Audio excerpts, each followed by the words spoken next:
आप सभी भक्तों का मेरे चैनल धर्म और आध्यात्म में स्वागत है। क्या कभी न कभी आप लोगों के मन में ये विचार आया है, अच्छा कर्म करता है वो हमेशा दुखी रहता है और जो बुरे कर्म करते हैं वो हमेशा मज़े में रहते हैं। कभी न कभी तो इंसानों के मन में यह विचार आता ही है। तो इसका आज हम आपको इसका उत्तर देंगे जो श्रीमद् भागवत में श्री कृष्ण ने अर्जुन को दिया है। तो चलिए आज का संवाद शुरू करते हैं। उससे पहले अगर आप चैनल पर नए हैं तो मेरे वीडियो को लाइक कीजिए, शेयर कीजिए और सब्सक्राइब कीजिए। और हाँ, आगे बढ़ने से पहले मैं आप लोगों से विनम्र निवेदन करती हूँ कि आप इस कहानी को पूरी सुन के जाइए, क्योंकि आधा अधूरा ज्ञान हमेशा घातक होता है। तो चलिए, एक बार श्री कृष्ण के पास अर्जुन आए जो बहुत ही व्याकुल थे और उनके मन में प्रश्नों के अंबार लगे हुए थे। तो उन्होंने श्री कृष्ण से बोला, हे कृष्ण, ऐसा क्यों होता है कि जो लोग बुरे कर्म कर रहे हैं वह बहुत ही मज़े से अपना जीवन यापन कर रहे हैं, जबकि जो अच्छे कर्म कर रहा है, सत कर्म में चल रहा है, उसके जीवन में बहुत सी कठिनाइयाँ और परेशानियाँ आ रही हैं। अर्जुन का यह सवाल सुनकर श्री कृष्ण मुस्कुराए और श्री कृष्ण ने कहा, अर्जुन, ऐसा कुछ नहीं है, यह तुम्हारे मन में आ रहे केवल विचार हैं, लेकिन ऐसा नहीं होता है। इंसान जैसा कर्म करता है उसके कर्मों का फल उसे अवश्य मिलता है। अच्छे कर्मों का फल अच्छा और बुरे कर्म का फल बुरा मिलता है। तुम इस बात को मन में संदेह ना लाओ। तो चलो, मैं तुम्हारे मन की शंका दूर करने के लिए एक कहानी सुनाता हूँ। एक नगर में दो व्यक्ति रहते थे। उनमें से एक व्यक्ति बहुत ही धार्मिक था, धर्म कर्म के कार्यों में बढ़ चढ़ के हिस्सा लेता था और मंदिर जाता था, भक्ति भाव से भगवान की सेवा करता था और सत्कर्म करता था।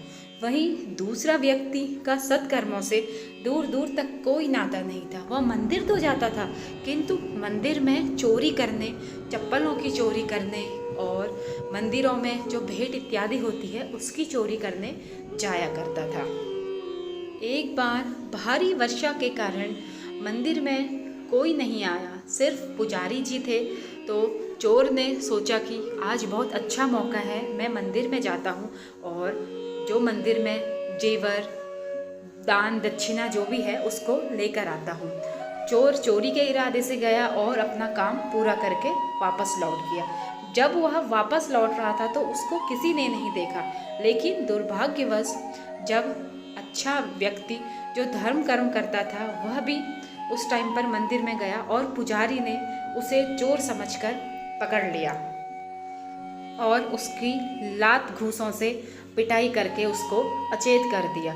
जैसे तैसे वह मंदिर से बच बचा के जब वह घर को जाने लगा तो वहाँ भी दुर्भाग्य ने उसका पीछा नहीं छोड़ा और एक गाड़ी ने उसको कुचल दिया। लेकिन यहाँ पर किस्मत ने उसका साथ दिया और वह बच गया। लेकिन जब वह घर आया तो उसने मंदिर से भगवान की मूर्तियाँ निकाल के फेंक दी और मन ही मन सोचने लगा कि आज तक मैंने इतनी भक्ति की थी, इतनी प्रार्थनाएं की थी और आज मुझ पे ऐसा इल्ज़ाम लगा, और वह बहुत दुखी रहने लगा। वहीं दूसरी ओर जो चोर था वह काफ़ी ऐश्वर्य से दिन काट रहा था, क्योंकि वहाँ उसने मंदिर से जो पोटली चुरा रखी थी उससे उसका दिन अच्छे से व्यतीत हो रहे थे। काफ़ी ऐशो आराम के साथ ज़िंदगी बीत रही थी। और वहीं जो सत्कर्म में चल रहा था वह दुखी रहने लगा और ऐसे ही समय बीतता गया और एक दिन दोनों की मृत्यु हो गई। दोनों व्यक्तियों को यमराज के द्वार पर प्रस्तुत किया गया। तो जो सत्कर्म करने वाला व्यक्ति था उसने यमराज से प्रश्न किया कि हे यमराज, मैंने तो हमेशा अच्छे कर्मों को किया था, तो मुझे इतना दुख क्यों भोगना पड़ा। और वहीं ये इस चोर की तो ऐशो आराम के साथ ज़िंदगी कटी। तो यमराज ने उससे कहा कि जैसा तुम सोचते हो वैसा बिल्कुल नहीं है। मैं तुम्हें बताता हूँ, जब तुम्हारा जिस गाड़ी से एक्सीडेंट हुआ, जिस गाड़ी से तुम्हारा एक्सीडेंट हुआ, उस एक्सीडेंट में तुम्हारी मृत्यु निश्चित थी, लेकिन वो तुम्हारे सत्कर्म ही थे जिस कारण से तुम्हें उस एक्सीडेंट में मामूली चोट आई और तुम बच गए। वहीं जो ये चोर है, इसके नसीब में राजयोग लिखा था, लेकिन वह राजयोग इसने जब ये चोरी की और अधर्म किया, तो जो ये पोटली में जितने ये पैसे चुरा कर लाया उतना तक ही रह गया और इसका राजयोग छिन गया।